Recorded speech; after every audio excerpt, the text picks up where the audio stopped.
గత 24 గంటలుగా తెలంగాణ రాష్ట్రంలో అప్రకటిత ఎమర్జెన్సీ కనబడతా ఉంది. ప్రజాస్వామ్యానికి మూల స్తంభం, 4వ స్తంభమైనటువంటి 4th ఎస్టేట్ మీద రాష్ట్ర ప్రభుత్వం, పోలీస్ అధికారులు విచక్షణ రహితంగా కేసులు నమోదు చేయడమే కాకుండా భౌతిక దాడులకు కూడా పాల్పడుతూ రిమాండ్ కార్యక్రమాలను కొనసాగిస్తా ఉన్నారు. ఇది పూర్తిగా సుప్రీంకోర్టు నిబంధనలకు విరుద్ధంగా ఉంది. 7 సంవత్సరాల కంటే శిక్ష తక్కువ పడేటువంటి ప్రతి కేసు లోపల కూడా 41 సిఆర్పిసి కింద నోటీసులు ఇచ్చి స్టేషన్లోనే బెయిల్ ఇచ్చి పంపాలని సుప్రీంకోర్టుతో పాటు వివిధ రాష్ట్ర హైకోర్టులు స్పష్టంగా ఉత్తర్వులు ఇచ్చినప్పటికీ కూడా సోషల్ మీడియా పేరిట, యూట్యూబ్ ఛానళ్ల పేరిట అనేక మందిని మీరు పలానా రోజు పలానా మార్ఫింగ్ పోస్టింగ్ పెట్టినారని, పలానా ఎలక్షన్స్ లోపల మాకు అనుకూలంగా మీ యూట్యూబ్ ఛానల్ పనిచేయలేదని ఇట్లా రకరకాలైనటువంటి కారణాలను చూపెడుతూ పత్రికా స్వేచ్ఛను కూడా హరించేటువంటి కార్యక్రమాన్ని ముఖ్యమంత్రి గారు చేస్తా ఉన్నారు. ఇది దురదృష్టకరం.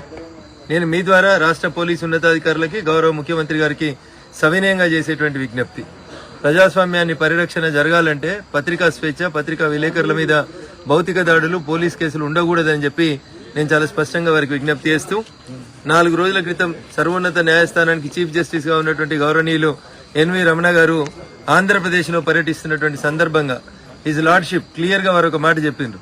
ఇన్వెస్టిగేషన్ లేకపోతే జర్నలిజం విలువలు తగ్గిపోతాయి అన్నారు. ఇన్వెస్టిగేటింగ్ జర్నలిజం పనిచేయాలని కోరుకుంటున్నామన్నారు. ప్రశ్నించే గొంతులు బతకాలని కోరుకుంటున్నాము అన్నారు. నిన్న సంజయ్ గారి బెయిల్ పిటిషన్ ఆర్గ్యుమెంట్ వింటున్నప్పుడు కూడా ప్రజాస్వామ్యంలో నిరసన తెలియజేయడం ప్రతిపక్షాలకి, ప్రజలకు ఉన్నటువంటి ఒక ప్రజాస్వామిక హక్కు అని సాక్షాత్తు హైకోర్టు న్యాయమూర్తి గారు వ్యాఖ్యానించడం జరిగింది.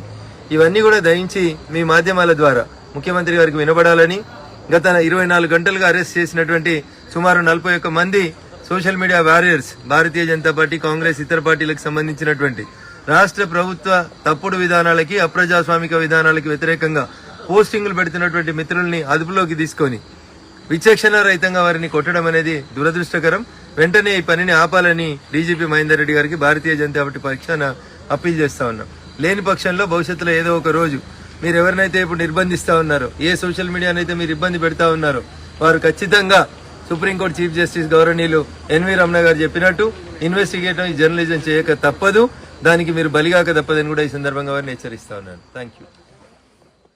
మరిన్ని వార్తల అప్డేట్ కోసం జనం టీవీ తెలుగుని సబ్స్క్రైబ్ చేసి లైక్, షేర్ మరియు కామెంట్ చేయండి.